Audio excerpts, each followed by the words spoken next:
Previously, I have talked about other writers and their reasons to write, why they wrote in the first place. Today, I'm going to do the same with Saadat Hasan Manto and the reason why he wrote. What's the point of his writing?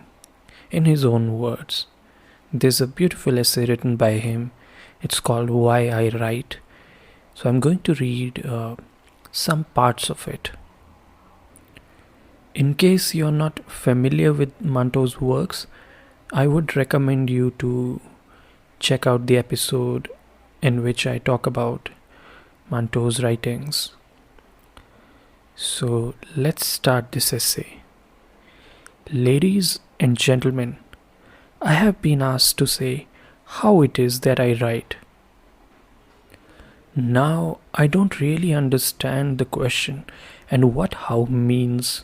My dictionary informs me it means in what manner. What can I say about this?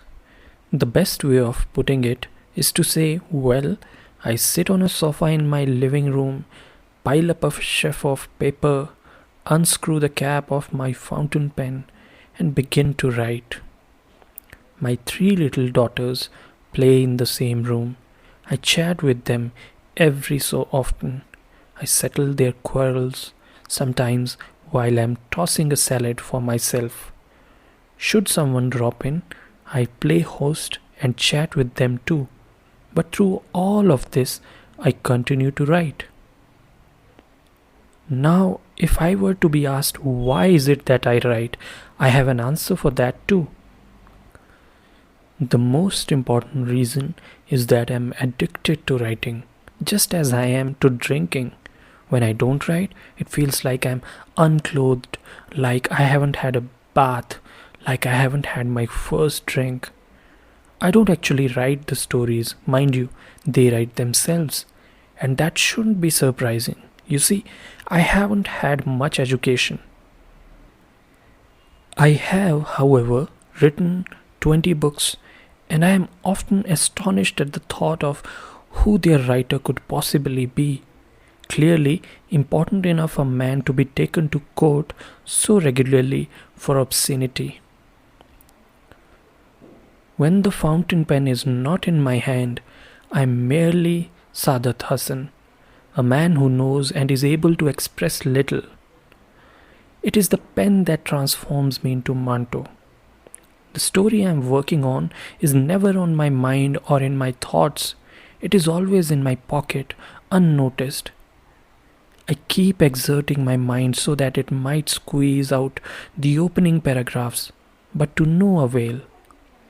I try to be a writer of stories, putting on the air of one and holding the right of pose.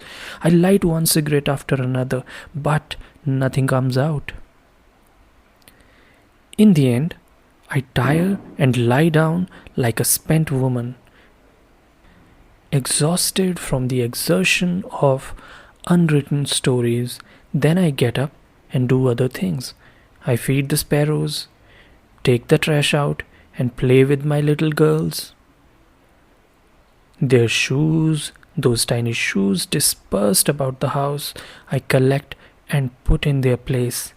The damned story lying unnoticed in my pocket doesn't come to mind. When the pressure begins to mount, I retire to the toilet and sit on the pot, but nothing's come out there either. It is said that every big man thinks in the loo. I can say with some evidence that I'm not a big man, for I've never had a productive thought there. It's quite amazing that I'm considered one of Pakistan's and India's big writers. I can only say that it's possible that I've tricked them into believing this shit. Forgive me, now I'm speaking the language of the toilet. Truth be told, I promise you, I have no clue how is it that I write. When I am at a loss for ideas, my wife who manages our finances says sternly, "Please stop thinking and begin writing." And so I pick up the pen and start scratching out a few lines. My mind is still empty, but by now my pocket is full. and of its own, as if by magic, a ripe story pops out. In that sense, I don't consider myself a writer so much as a pickpocket, one who picks his own pocket and hands over its contents to you. Have you ever seen such a fool as I am?